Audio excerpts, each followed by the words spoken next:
ये उद्योगपतियों की सरकार है, उद्योगपतियों की। विपक्ष वाले भी कुछ नहीं कर रहे। जब तक विपक्ष लाठी नहीं खाएगा कुछ नहीं होने वाला।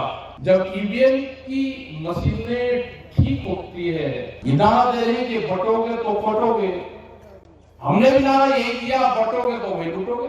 दिक्कतें हैं, समाधान नहीं है। ये पूरा देश लेबर कंट्री बनेगा। आपको एक आंदोलन करना पड़ेगा। ये देश आंदोलन से बचेगा, ये देश किसी पॉलिटिकल पार्टी से नहीं बचेगा।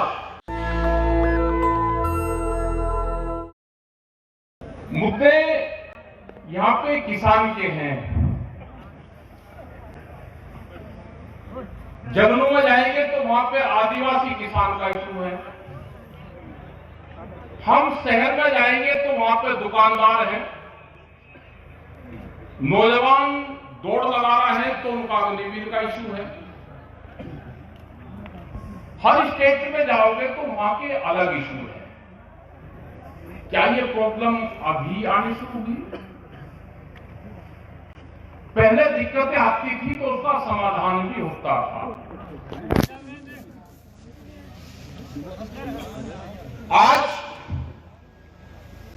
दिक्कतें हैं, समाधान नहीं है। हम इसके पीछे इसकी प्लान में देखें, इसकी प्लान क्या है? ये इत्तेफाक है या करी हुई प्रॉब्लम है? तो इसकी पूरी डिटेल लेंगे।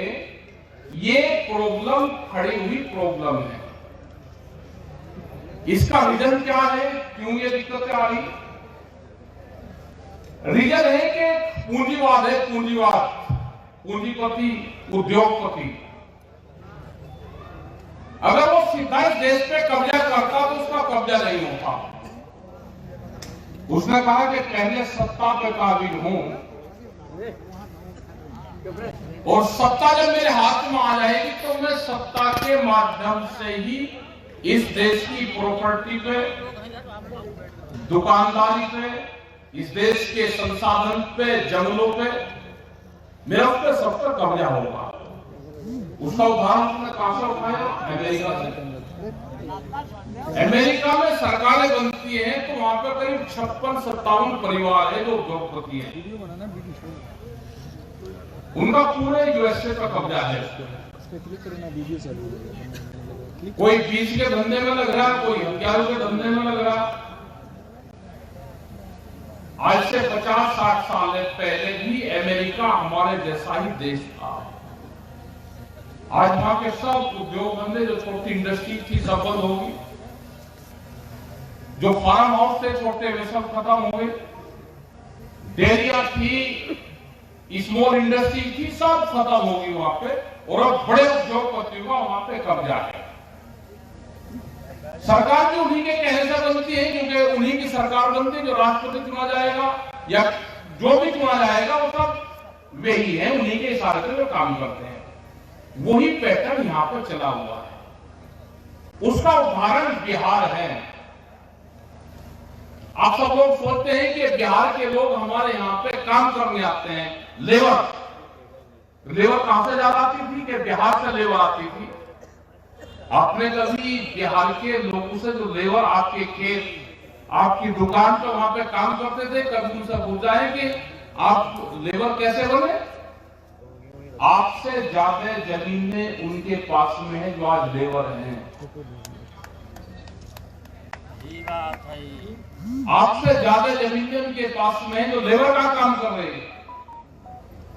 2005 में वहां पे मंडी, जिस मंडी को बाजार समिति कहते हैं बिहार में, वो खत्म होगी, वे बंद होगी। मंडी की इस तरह से जगह तो बड़ी हुई है, लेकिन उसमें खरीद नहीं होती। उसका सीधा असर क्या पड़ा?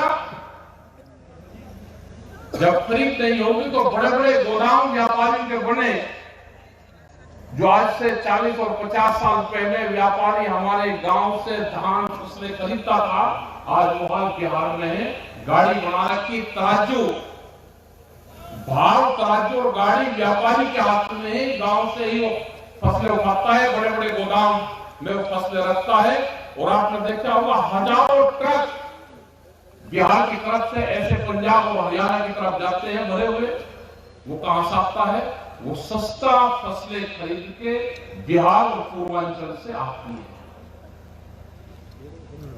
तो अकेला ही स्टेट जो है बिहार, वो लेबर स्टेट है। ये पूरा देश लेबर कंट्री बनेगा। बिहार 20 साल पहले बन गया, आप 20 साल के बाद में बनोगे। अब समझ में आया है? क्योंकि एक ही बार में जो किसान था, जो लेबर थे, लेबर के जो एक्ट में संशोधन करा, ये बहुत बड़ा मकड़ला है, ये समझना पड़ेगा आपको सबको। लेबर एक्ट में संशोधन करा, देश में लेबर की जरूरत है, मजदूर की। मजदूर आएगा कहां से? मजदूर आएगा गांव से। जब गांव की खेती को डिस्टर्ब करा जाएगा तो वहां से मजदूर निकल आएगा। लेबर की जरूरत है, यहां पर बड़ी बड़ी इंडस्ट्री लगेगी।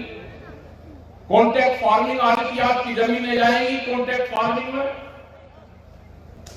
वहां से लेबर तैयार होगी। क्योंकि चाइना के कंपटीशन में एक देश यूएसए और यूरोपियन कंट्री को चाहिए कि जिस देश की जनसंख्या ज्यादा हो, जहां से लेबर हमको मिल सकती हो, हम वहां पे इंडस्ट्री लगा के चाइना का कंपटीशन कर सकते हो, तो वो देश है भारत।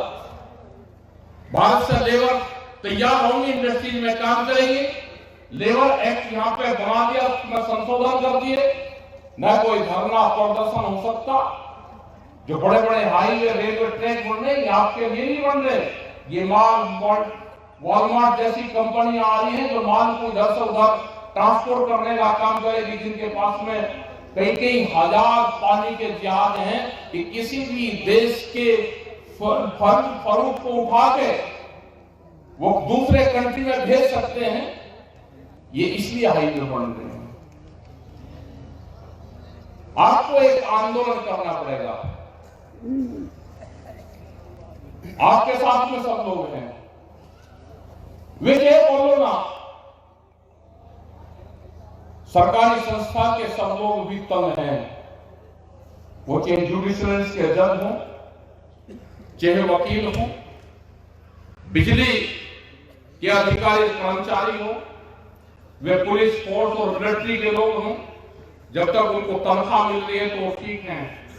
रिटायर होने के बाद में वे सब आपके साथ में आंदोलन में शरीक होंगे। एक संघर्ष करना पड़ेगा देश में। ये देश आंदोलन से बचेगा, ये देश किसी पॉलिटिकल पार्टी से नहीं बचेगा। सब पॉलिटिकल पार्टी जो विपक्ष है वो भी उनके घर में ही गिरवी रखा हुआ है सरकार के।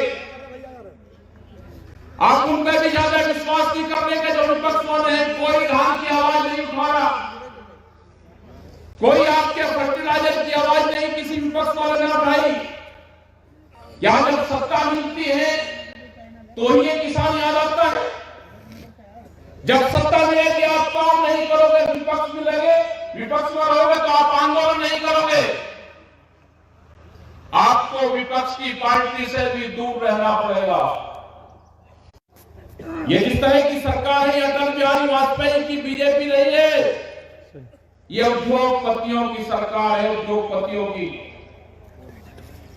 अगर किसी प्रदेश की, किसी जिले की, किसी स्टेट की, किसी शहर की, किसी गांव की हालात देखनी है तो जाओ अपने लाला जी के जो काउंटर है उसकी दुकान देख लो। अगर उसका काउंटर और शहर में लाला जी की दुकान बढ़िया शीशे लगे हुए हैं, बढ़िया उसका काउंटर बना हुआ है, तो देख लेना कि यहाँ की हालात ठीक है। अगर मेरे जिले का, मेरे गांव का, मेरे शहर का जो व्यापारी है वो मजबूत है तो उस देश की जनता भी, उस क्षेत्र का किसान भी मजबूत पाएगा। अगर लाला जी के काउंटर में भी कुछ है नहीं और उसका काउंटर भी फटा हुआ है, शीशा नहीं लगा हुआ है, वो भी फटे हालात में है, तो स्टेट की हालात भी खराब पाएगी, उस शहर की, उस कॉलोनी की हालात भी खराब पाएगी। ये छोटे दुकानदार भी जाएंगे। अगला टारगेट जो स्मॉल इंडस्ट्रीज है, जो साप्ताहिक बाजार है जिसमें 4.5 करोड़ लोग काम करते हैं, अगला टारगेट वो है। जो साप्ताहिक बाजार से हमारी माताएं बहनें 2 रुपए का कंगा 5 रुपए का सिंदूर लेती थी, वो बाजार भी बंद होगा। जो देश की सरकार के खिलाफ आवाज उठाओगा उसको खालिस्तान नहीं कहेंगे, उसको पाकिस्तान नहीं कहेंगे, उसको अफगानिस्तान नहीं कहेंगे, उसको कहेंगे कि देश तोड़ने की बात कर रहा। अगर सच्चाई की बात कहेंगे, सरकार के खिलाफ कोई बात कहेंगे तो इतना भ्रमित कर दिया कि ये देश तोड़ने की बात करते हैं। मतलब सरकार के खिलाफ आवाज उठाना जैसे देश के खिलाफ विद्रोह कर दिया। यह हालात यहां नहीं है, यह हालात सब जगह है और ये सब पार्टियों में है। भारत सरकार का इतना अंडर प्रेशर में दूसरी पार्टियां भी हैं, उनके लोग वहां तक घुसा भी है, जब तक उनकी पार्टी की स्कीम भी वही बनाते हैं। कैसे हम यहां से सत्ता में आएंगे, कैसे जीतेंगे, कैसे हम शामिल होंगे, वो पूरी प्लान भारत सरकार की एक पॉलिटिकल पार्टी वो बनाती है। ये विपक्ष वाले भी कुछ नहीं कर रहे। जब तक विपक्ष लाठी नहीं खाएगा, एक लाठी नहीं खाएगा, कुछ नहीं होने वाला। इलेक्शन में जहां बात करते हैं कि हम नहीं जीतते और वो दूसरे वाले जीत गए, जब ईवीएम की मशीनें ठीक होती है, पहला डाटा खत्म होता है, नया डाटा में फीडिंग होता है, क्या किसी को पता है? लेकिन हम तो इलेक्शन नहीं करते। जो पार्टी है उनको लड़ना है, वे लाठी के डर से वहां तक जाते नहीं, तो हालात वही यही रहेंगे। अपना उस सिस्टम से तो आपको दूर रहना और अपने आंदोलन पे ध्यान केंद्रित रखना है। अपने आंदोलन पे वो चाहे खाद का इशू और बिजली प्राइवेट हो रही है, क्या बिजली प्राइवेट होकर बच जाएगी जान? अगर प्राइवेट सेक्टर देखना है तो आप आगरे में बिजली प्राइवेट सेक्टर के हाथ में है।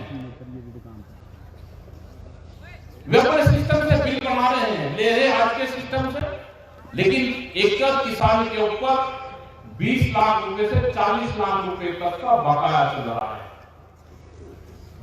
क्या किसान बच जाएगा? अगर प्राइवेट सेक्टर बिजली का देखना है तो नोएडा में जाकर देखो,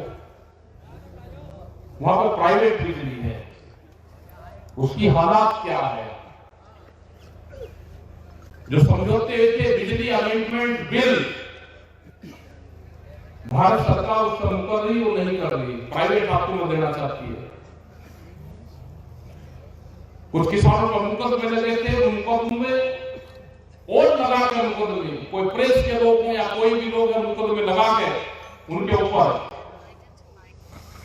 गुंडायत की कार्रवाई करके कि आंदोलन करने वाले लोग बोल ना पाए। एक डराने का धमकाने का पूरा काम चल रहा होगा। फिर इकट्ठा होना पड़ेगा, फिर अपनी आवाज को बुलंद करना पड़ेगा। आपको ये सरकार लड़ाने का काम करेगी, उससे बचना है, बचना। जैसे हिंसा हुई अभी संभल में, कोर्ट के आदेश पर वहां पे एक जांच कमेटी गई। पहली जांच कमेटी गई, रोला उसका कुछ हुआ नहीं,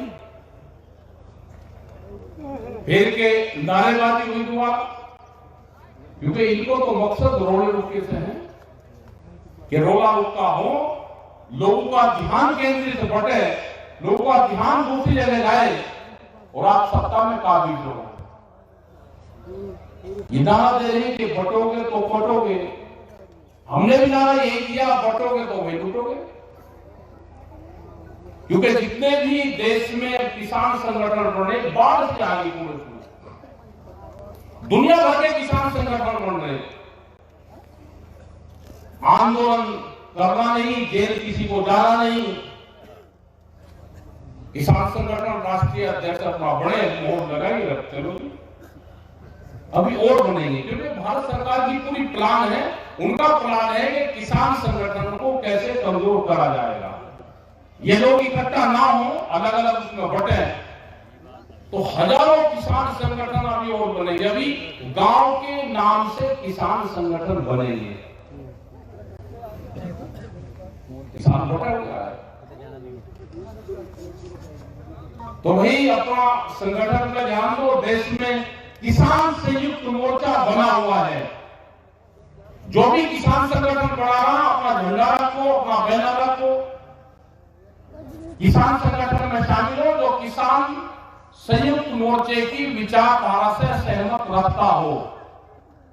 ये नहीं कि सरकार को कहेगी, सरकार के कहने पे काम करने, क्यों जनता का बेवकूफ बना रहे हो। ये बहुत से किसान संगठन आपके बीच में आएंगे, उनसे भी बचकर रहना, अपना काम भी करना है। प्रदर्शन कैसे करने, हिंसक प्रदर्शनों में हम विश्वास नहीं रखते। अपने बीच में जब आपके धरने, प्रदर्शन, आंदोलन हो तो निगाह रखेंगे, कोई पत्थर तो नहीं ले रहा, कोई डरा तो नहीं ले रहा। उसकी विचारधारा में ये तो नहीं है कि मैं किसी गाड़ी में आग लगाऊंगा या कहीं को पथराव करूंगा। अगर इस तरह के विचारधारा के कोई लोग होंगे, बड़ी मेहरबानी करके आंदोलन से दूर रहे। अगर कोई इन सिस्टम में पड़ा जाएगा तो उसकी हमारी कोई जिम्मेदारी नहीं है। न संगठन ऐसे लोगों को साथ देता। पुलिस प्रशासन भी ध्यान रखे और हमारे अपने लोग भी ध्यान रखे। अगर उसकी विचारधारा भी खराब है तो संगठन में नहीं चाहिए।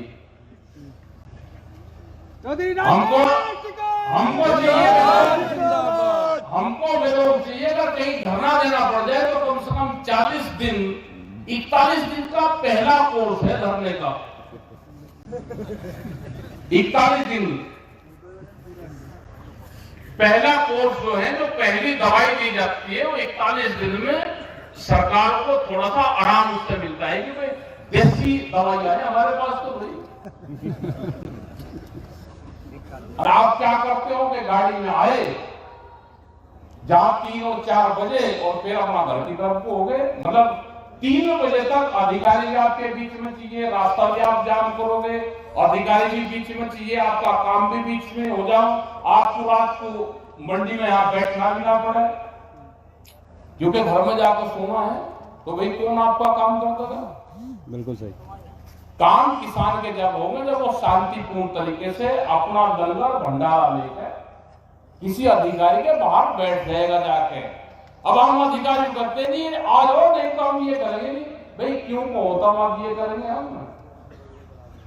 ठीक है साहब रहते थे, बैठ गए अपना कढ़ाई भगोड़ा गैस का चूल्हा मंगवा लिया, भाई अपना खाना मंगवा था। अधिकारी कहते थे फैसले भाई रात को होते थे। अब फैसले तुरंत घर गया नहीं तो फैसले को आप तैयार हो जाओ, अधिकारी आ जाए, नहीं तो हम ये करेंगे। भाई क्या करोगे तुम? क्या है आपके हाथ में? आपके हाथ में बैठना है, आप बैठना सीख लो। नेशनल दस्तक की आपसे गुजारिश है कि अगर इसको बचाना चाहते हैं तो नेशनल दस्तक को सब्सक्राइब करने के लिए रेड कलर के सब्सक्राइब बटन को दबाएं, फिर बेल आइकन की घंटी दबाएं। नेशनल दस्तक को बचाने के लिए बहुत जरूरी है कि हर खबर को शेयर करें, लाइक करें, कमेंट जरूर करें।